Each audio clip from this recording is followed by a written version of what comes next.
नमस्कार, डेली 24 भारत देख रहे हैं आप। मैं हूं आपके साथ साहिल धुलिया। बुलेटिन की शुरुआत करते हैं। नेशनल हेराल्ड मनी लॉन्ड्रिंग मामले में दिल्ली की राउज एवेन्यू जिला न्यायालय द्वारा प्रवर्तन निदेशालय की चार्जशीट पर संज्ञान लेने से इंकार किए जाने के बाद कांग्रेस नेतृत्व को बड़ी राहत मिली है। इस फैसले के समर्थन और केंद्र सरकार के विरोध में राजधानी भोपाल में बुधवार को कांग्रेस कार्यकर्ता प्रदेश अध्यक्ष जीतू पटवारी के नेतृत्व में सड़क पर उतर आए। कांग्रेस कार्यकर्ता बीजेपी कार्यालय का घेराव करने के लिए निकले थे, लेकिन रास्ते में ही पुलिस ने उन्हें रोक लिया। बीजेपी कार्यालय के आसपास भारी पुलिस बल तैनात किया गया था और जगह जगह बैरिकेडिंग लगाई गई थी। प्रदर्शन के दौरान जैसे ही कुछ कार्यकर्ता बैरिकेडिंग पर चढ़ने लगे, पुलिस ने उन्हें रोकने के लिए वाटर कैनन का इस्तेमाल किया। स्थिति उस समय और तनावपूर्ण हो गई जब पूर्व मंत्री जीतू पटवारी के इशारे पर कार्यकर्ताओं ने एक बस को घेर लिया, जिससे कुछ देर के लिए यातायात भी प्रभावित हुआ। पुलिस ने तुरंत मोर्चा संभालते हुए प्रदर्शनकारियों को समझाने की कोशिश की, लेकिन न मानने पर कई कांग्रेस कार्यकर्ताओं को गिरफ्तार कर लिया गया।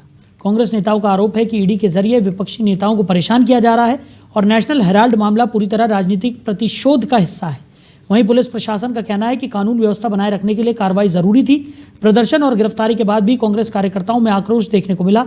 राजधानी में कुछ समय तक तनावपूर्ण माहौल बना रहा, हालांकि बाद में स्थिति नियंत्रण में आ गई। देखिए, जिस प्रकार से नरेंद्र मोदी की सरकार बनी थी वो 2014 से लेकर 2021 तक नेशनल हेराल्ड कांड में जांच की थी और ईडी ने साफ साफ कहा था कि इसमें कोई मुकदमा नहीं बनता। इसके बाद नरेंद्र मोदी जी और अमित शाह जी के कहने पर एफआईआर की गई। इसके बाद में कोर्ट में केस चला, कोर्ट ने भी कल उनको क्लीन चिट दे दी कि इसमें कोई मुकदमा नहीं बनता। तो ये सब इशारे पे हुआ नरेंद्र मोदी जी और अमित शाह के इशारे पर। तो लेकिन ये कहाँ से कंट्रोल होती, पूरी भाजपा कार्यालय से कंट्रोल होती। तो आज हम माननीय जीतू पटवारी जी के नेतृत्व में बीसीसी कार्यालय से भाजपा कार्यालय घेरने के लिए गए थे शांतिपूर्वक तरीके से, लेकिन बीच में बैरिकेड लगा के रोक दिया। हमारे ऊपर वाटर कैनन का उपयोग किया, लाठीचार्ज किया गया और हमारे प्रदेश अध्यक्ष जी को गिरफ्तार करके ले गए पूरे साथियों के साथ में। और हम इसकी निंदा करते हैं। अगर कोई सिगरेट नहीं छोड़ा तो हम यहाँ पर और बड़ा आंदोलन करेंगे। गिरफ्तारी पार्टी के जो प्रभारी हैं वो ध्यान दें, जिन बसों में लोग बैठ गए हैं उनको रवाना करिए आगे को। केवल पहले 2G, 4G, बोफोर्स, कोयला सब बदनाम किया। अदालत में बीजेपी की सरकार औंधे मुंह गिरी, नरेंद्र मोदी की सरकार औंधे मुंह गिरी। अब ईडी का सहारा लेकर देश के लोकतंत्र को खोखला कर दिया। कई अपराधी नेताओं को बीजेपी ज्वाइन करा ली। अब राहुल जी और इंदिरा जी, सोनिया जी को लेकर जो बदनामी की, उसका करारा तमाचा भारतीय जनता पार्टी नरेंद्र मोदी की सरकार पर अदालत ने दिया है।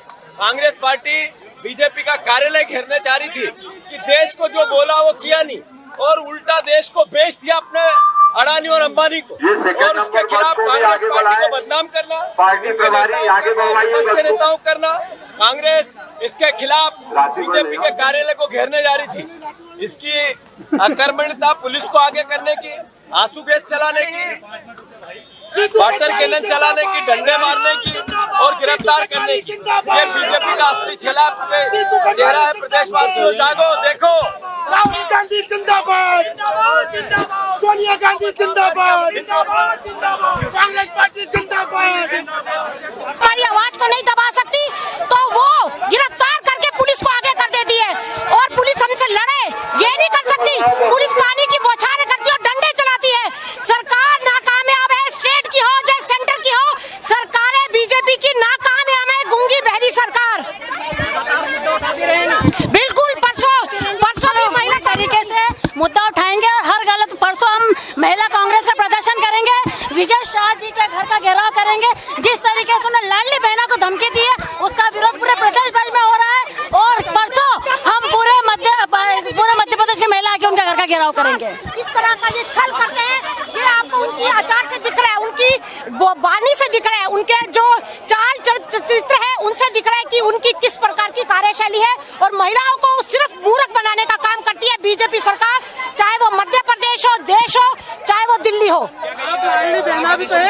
हमें वहीं छतरपुर के देवगांव प्राथमिक पाठशाला में मंगलवार को बच्चों और अभिभावकों के लिए मुश्किल भरा दिन रहा। शिक्षक निर्धारित समय तक स्कूल नहीं पहुंचे, जिससे विद्यालय के मुख्य द्वार पर ताला लटका रहा और बच्चे घंटों इंतजार करते रहे। लंबे समय तक इंतजार के बाद बच्चे निराश होकर अपने अपने घर लौट गए। शिक्षक की अनुपस्थिति के कारण पूरा विद्यालय दिन भर बंद रहा और मध्याह्न भोजन योजना यानी कि MDM के तहत तैयार भोजन भी बच्चों तक नहीं पहुंच सका। जानकारी के अनुसार तैयार भोजन जानवरों को दे दिया गया। इस घटना की जानकारी शिक्षा विभाग को मिलते ही हड़कंप मच गया। राजनगर BRC अतुल चतुर्वेदी ने मामले का संज्ञान लेते हुए लापरवाह शिक्षकों को कारण बताओ नोटिस जारी किया और जवाब तलब किया।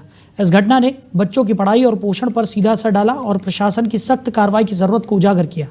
वहीं धमतरी में पहली बार फार्मासिस्टों के लिए कार्यशाला का आयोजन किया गया था, जहां उन्हें नियम, कानूनों और नई दवाइयों सहित विभिन्न तरह की जानकारी दी गई। इस कार्यशाला में जिले भर के फार्मासिस्ट बड़ी संख्या में शामिल हुए। बता दें कि छत्तीसगढ़ स्टेट फार्मेसी काउंसिल द्वारा आज रविवार को धमतरी के हरदीहा साहू समाज भवन में एक दिवसीय कार्यशाला का आयोजन किया गया था। इस कार्यक्रम में मुख्य अतिथि के रूप में छत्तीसगढ़ स्टेट फार्मेसी काउंसिल के अध्यक्ष अरुण मिश्रा पहुंच गए थे। तो कार्यशाला में फार्मासिस्टों को फार्मेसी के बारे में विस्तार से जानकारी दी गई। साथ ही जो पुराने लोग हैं उन्हें नई चीज़ों और जो नए लोग हैं उन्हें पुरानी चीज़ों की जानकारी दी गई। धमतरी मेडिकल एसोसिएशन के अध्यक्ष राजेश साहू ने कहा कि इस कार्यशाला से कार्य करने की पद्धति में एक नया सुधार के लिए कारगर ये साबित होगा, जहां उन्हें फार्मेसी से जुड़ी हुई बारीकियों के बारे में बताया गया। छत्तीसगढ़ स्टेट फार्मेसी काउंसिल द्वारा छत्तीसगढ़ के लगभग सभी जिलों में कार्यशाला आयोजन करने का एक उद्देश्य बनाया गया है। इसका मुख्य उद्देश्य यह है कि कार्यशाला के माध्यम से जो हमारे छत्तीसगढ़ के जितने भी रजिस्टर्ड फार्मासिस्ट हैं, रजिस्टर्ड फार्मासिस्ट सभी अलग अलग प्लेटफॉर्म में काम कर रहे हैं। जैसे कुछ लोग दवाई दुकान में काम कर रहे हैं, कुछ दवा व्यवसायी हैं, कुछ जो है शासकीय क्षेत्र में अस्पतालों में काम कर रहे हैं फार्मासिस्ट के रूप में, कुछ एमआरशिप में काम कर रहे हैं। सबका एक अपना एक अनुभव होता है अलग अलग। और जिस हिसाब से समय के साथ नियम कानून में बदलाव होते जा रहे हैं, दवाइयाँ भी नई आती जा रही है, एक अलग अलग जो बदलाव आ रहा है, इसका कार्यशाला का मुख्य उद्देश्य यह होता है कि जो हमारे अलग अलग विषय में जो वक्ता आते हैं यहाँ, वो सभी फार्मासिस्टों को इस विषय में उनके ज्ञान उन्नयन के लिए अपनी बात रखते हैं, ताकि उनको भी जो नए लोग हैं उनको पुरानी चीज़ों के बारे में, जो पुराने हैं उनको जो नया चीज़ अपडेशन अभी जो हो रहा है उसके बारे में जानकारी दे सकें। यह हमारा मुख्य उद्देश्य है। नशे का कारोबार भी बढ़ते जा रहा है सर, उसके रोकथाम के लिए क्या प्रयास किया जा रहा है? जी, नशे का रोकथाम नशे का जो अभी बढ़ रहा है, तो क्या है कि इसका मेन उद्देश्य नशे के मामले में क्या होता है कि इस पर ड्रग जो विभाग है हमारा, जो हमारे हर ज़िले में डीसी बैठे होते हैं, ड्रग इंस्पेक्टर्स बैठे होते हैं, ये उनके हाथ में उसका कंट्रोल पावर होता है। और इसका समय समय में जो रजिस्टर्ड फार्मासिस्ट है, जो मेडिकल है, वो नशे का व्यापार लगभग यहाँ पे शून्य कहा जा सकता है, क्योंकि हमारे ऊपर जो शासन, जो भी दवा व्यवसायी हैं उनके ऊपर में शासन की एक गहरी नज़र होती है। हर ज़िले में उनके अधिकारी बैठे होते हैं जो हमेशा समय समय पे जांच करते हैं। और कुछ जो होता है दूसरे राज्यों के माध्यम से भी कुछ असामाजिक तत्वों के लोग होते हैं जो नशे का कारोबार ये फैलाते हैं ब्लैक में। समय में अगर उनको जानकारी, हम सब जितने भी फार्मासिस्ट हैं जो मेडिकल व्यवसायी हैं, ये अपने ज़िले के अधिकारियों को इस विषय में अवगत भी कराते हैं समय में, ताकि उसके रोकथाम को रोका जा सके। देखा जाए तो फार्मासिस्ट साथियों का इसको रोकने के विषय में एक अहम योगदान होता है। एक आता कहाँ से सर ड्रग्स? जो नशीली दवाएं, अब नशीली दवाओं के सोर्स जैसे देखिए कि अभी हाल ही में एक जांच हुआ था छत्तीसगढ़ में, आप देखे थे कि डुप्लीकेट दवाई मिली थी। तो जो कुछ असामाजिक तत्व के लोग हैं जो इस तरीके से काम करते हैं, जिससे लोगों को अपना नुकसान पहुँचे, और ये चीज़ गलत भावना से उनका काम होता है, खुद को लाभ पहुँचाने के लिए ऐसा काम करते हैं। तो अब इसके सोर्सेस तो एकदम कुछ कहा नहीं जा सकता कि यह कहाँ से आता है, लेकिन ये गलत है। आज स्टेट फार्मेसी काउंसिल द्वारा धमतरी ज़िले में जितने भी पंजीकृत फार्मासिस्ट हैं उनका एक दिवसीय कार्यशाला रखा गया है।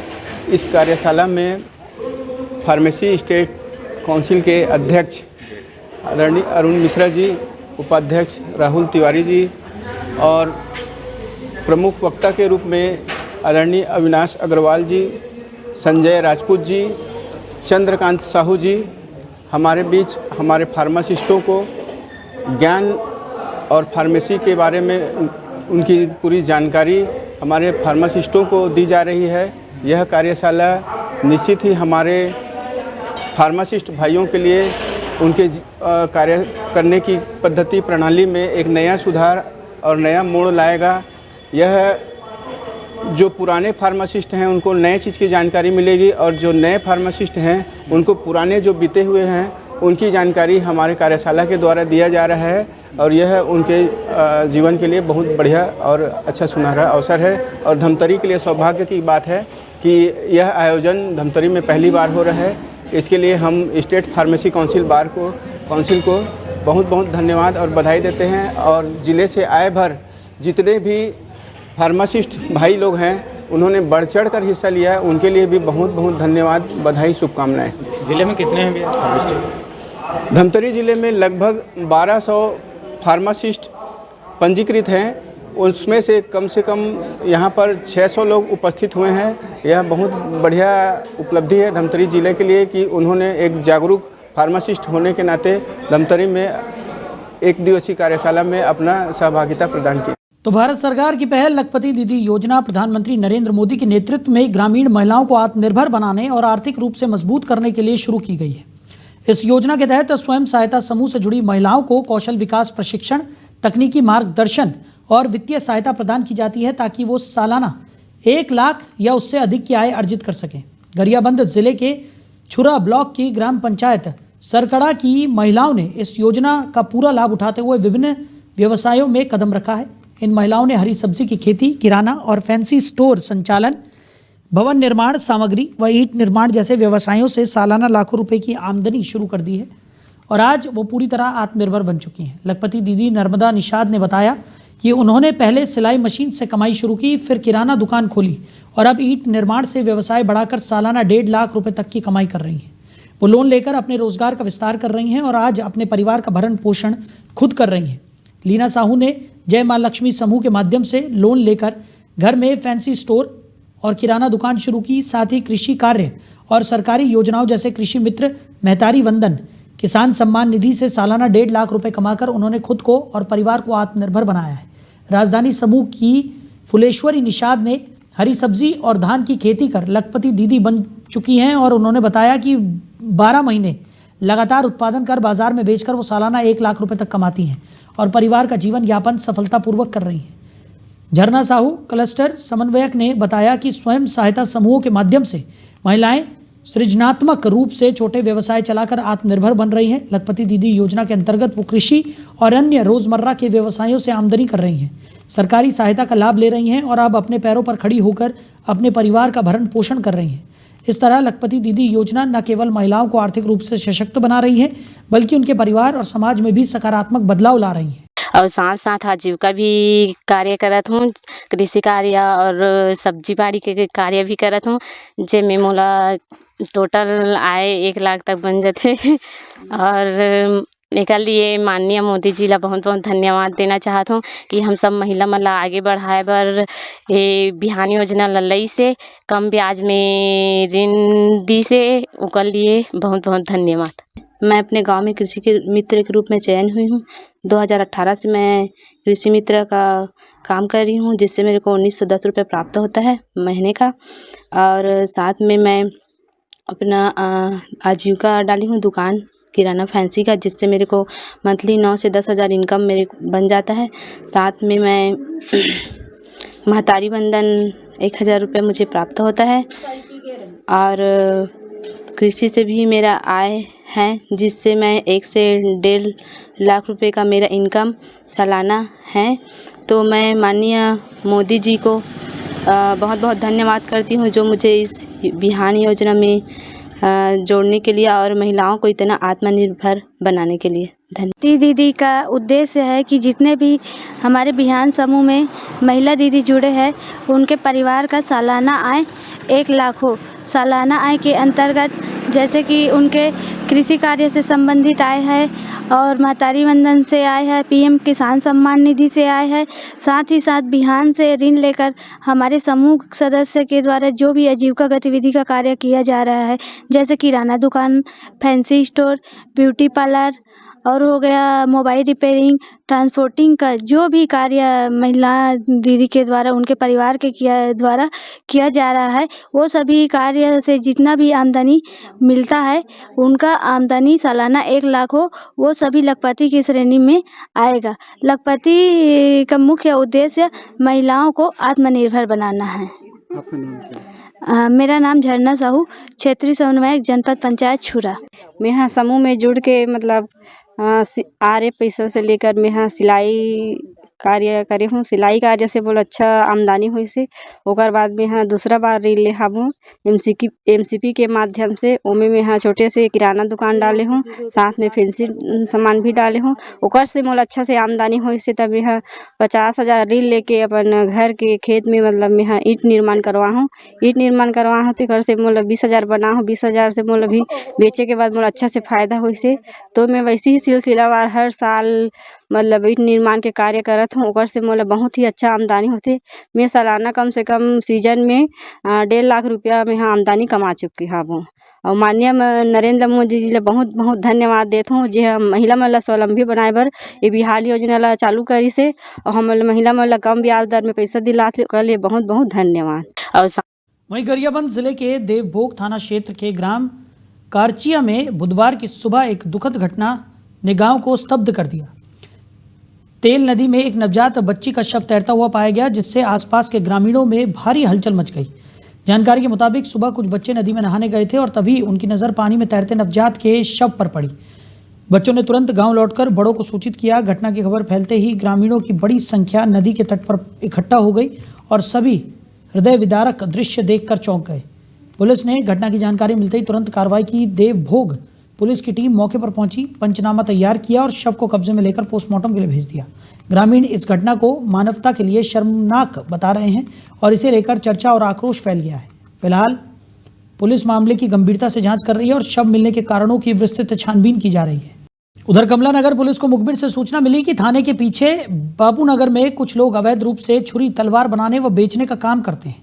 पुलिस ने सूचना पर थाना प्रभारी निरीक्षक निरूपा पांडे द्वारा थाने की अलग अलग 4 टीम गठित कर बापू भुग्गी, आपको बता दें कि झुग्गियों में संदिग्ध रूप से काम हथियार बेचने व बनाने का किया जा रहा था और झुग्गियों में पृथक आपको बता दें कि तलाशी ली गई तो अलग अलग टीमों को भारी मात्रा में छुरी तलवार सहित 75 छुरियाँ, 4 तलवार और 79 और हथियार भी बरामद हुए। तो आरोपियों की बात करें तो दुर्गेश विश्वकर्मा व चंदन विश्वकर्मा के घर से ये हथियार बरामद हुए हैं और पुलिस इस पूरे मामले में आगे की कार्रवाई में जुट गई है। उधर मध्य प्रदेश के दतिया जिले के कस्बा बसई में एक नाली के विवाद ने जन सुनवाई के दौरान सुर्खियां बटोरी। कलेक्टर स्वप्निल वानखेड़े ने इस मामले में सख्त रुख अपनाते हुए पटवारी को निलंबित कर दिया और स्पष्ट संदेश दिया कि कोई भी पटवारी सिर्फ नेताओं के काम के लिए काम नहीं कर सकता। मामला कुछ इस तरह का है कि बसई कस्बे में सड़क के चबूतरे को बढ़ाने के प्रयास में किसी व्यक्ति ने नाली को अवरुद्ध कर दिया था। ये व्यक्ति भाजपा का नेता है और शिकायत कलेक्टर तक पहुंच गई। पहले ही एसडीओपी विनायक शुक्ला ने जांच पूरी की थी, लेकिन पटवारी सत्येंद्र शर्मा ने कलेक्टर के आदेशों के बावजूद कोई कार्रवाई नहीं की। जन सुनवाई के दौरान ये मुद्दा फिर सामने आया। कलेक्टर ने पटवारी को कड़ी फटकार लगाई और कहा कि नेतागिरी नहीं चलेगी और जो कर्मचारी केवल नेताओं के काम में लगे रहेंगे उन्हें कोई संरक्षण नहीं मिलेगा। ये कार्रवाई प्रशासन की जनता के हित और पारदर्शिता के प्रति गंभीर रूप दर्शाती है। उधर मध्य प्रदेश के इंदौर शहर के सहारा सिटी इलाके में एक तेंदुआ वन क्षेत्र से शहरी क्षेत्र में प्रवेश कर गया और अब वन विभाग ने उसे पिंजरे में सुरक्षित रूप से पकड़ लिया है। ये तेंदुआ लगभग 5 से 6 वर्ष का बताया जा रहा है। डॉक्टरों की जांच और आवश्यक मेडिकल परीक्षण के बाद इसे फिर से सुरक्षित वन क्षेत्र में छोड़ दिया जाएगा। पिछले कुछ दिनों ने इस इलाके में एक तेंदुए का वीडियो कैमरे में कैद हुआ था जो सोशल मीडिया पर तेजी से वायरल हो रहा था। इसके बाद वन विभाग ने इलाके में बड़े पिंजरे लगाकर निगरानी बढ़ा दी थी। मंगलवार देर रात इसी कार्रवाई का नतीजा ये हुआ कि एक नर तेंदुआ पिंजरे में कैद हो गया। वन विभाग के डीएफओ प्रदीप मिश्रा ने बताया कि ये कदम तेंदुओं और अन्य वन्य जीवों की सुरक्षा सुनिश्चित करने के साथ साथ स्थानीय लोगों की सुरक्षा के लिए भी उठाया गया है। तो इंदौर और आसपास के क्षेत्र लगातार वन्य जीवन और मानव बस्तियों के बीच संपर्क बढ़ाने के कारण ऐसे मामले बढ़ रहे हैं। मध्य प्रदेश को टाइगर और लेपर्ड स्टेट कहा जाता है, इसलिए वन विभाग थर्मल ड्रोन और अन्य आधुनिक तकनीकों से वन्य जीवों पर निगरानी रखता है। इसके साथ ही लोगों को सतर्क रहने और वन्य जीवों के प्रति जागरूक रहने की सलाह दी जा रही है। ऐसे प्रयासों से मानव वन्य जीव संघर्ष को कम करने और दोनों की सुरक्षा सुनिश्चित करने की कोशिश की जा रही है।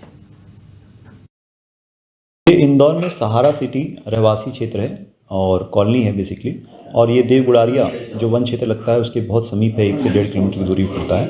वहाँ पे रहवासियों के द्वारा बार बार बताया जा रहा था कि यहाँ तेंदुए का लगातार मूवमेंट है।